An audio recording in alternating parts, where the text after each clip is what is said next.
Hi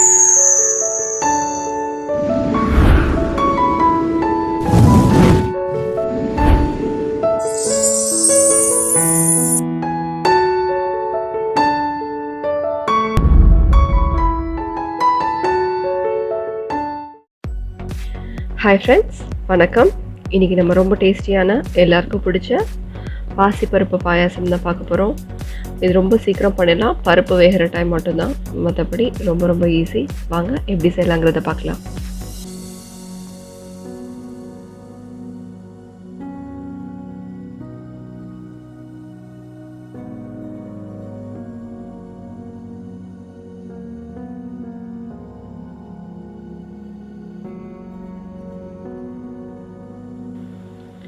பருப்பை நல்லா கழுவிட்டு 1 கப் பருப்புக்கு 3 டம்ளர் தண்ணி ஊற்றி நல்லா ஒரு 3 to 4 விசில் வரைக்கும் வச்சு நல்லா வேக வச்சுடுங்க.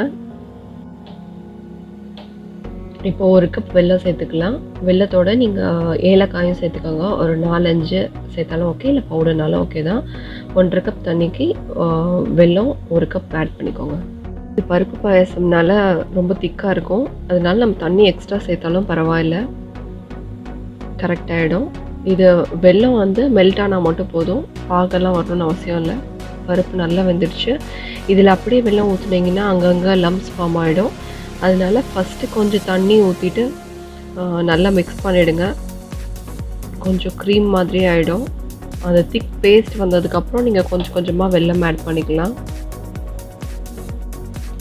இதுக்கு நீங்கள் விஸ்க் யூஸ் பண்ணுங்கள். அப்படி இல்லை அப்படின்னா பிளெண்டர் யூஸ் பண்ணுங்கள். பிளெண்டரும் இல்லை அப்படின்னா நீங்கள் வந்து மிக்சியில் ஒரு சுற்றிட்டு எடுத்து வச்சுக்கோங்க.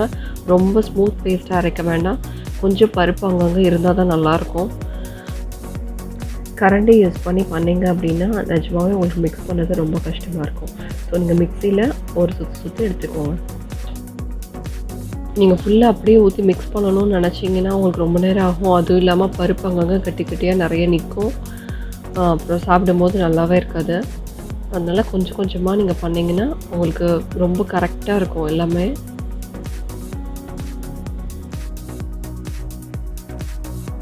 அவ்வளோதான். இப்போ எல்லாமே ஊற்றிடலாம். ஊற்றிட்டு நல்லா மிக்ஸ் பண்ணிக்கோங்க. இப்போ எப்படி மிக்ஸ் பண்ணுறீங்க, நடுவில் நீங்கள் ஸ்பீடாக மிக்ஸ் பண்ணிகிட்டே இருங்க. பாத்திரத்தை இந்த மாதிரி சுற்றி விட்டுட்டே இருந்தீங்கன்னா உங்களுக்கு ஈஸியாக இருக்கும். ஃபைனலாக நம்ம கொஞ்சம் உப்பு ஆட் பண்ணிக்கலாம். எப்பயுமே ஸ்வீட்டுக்கு கொஞ்சம் உப்பு சேர்த்தா தான் அந்த ஸ்வீட்டோட ரிச்னஸ் ஃபுல்லாகவே தெரியும். நல்லா மிக்ஸ் பண்ணிக்கோங்க.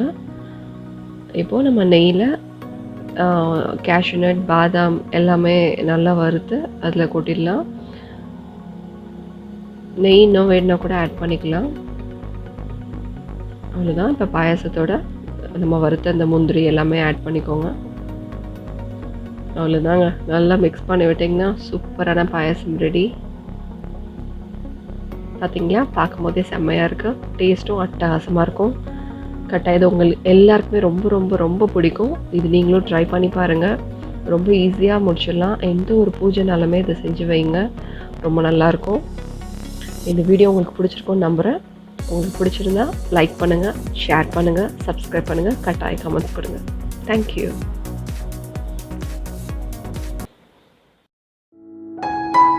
Thanks for watching.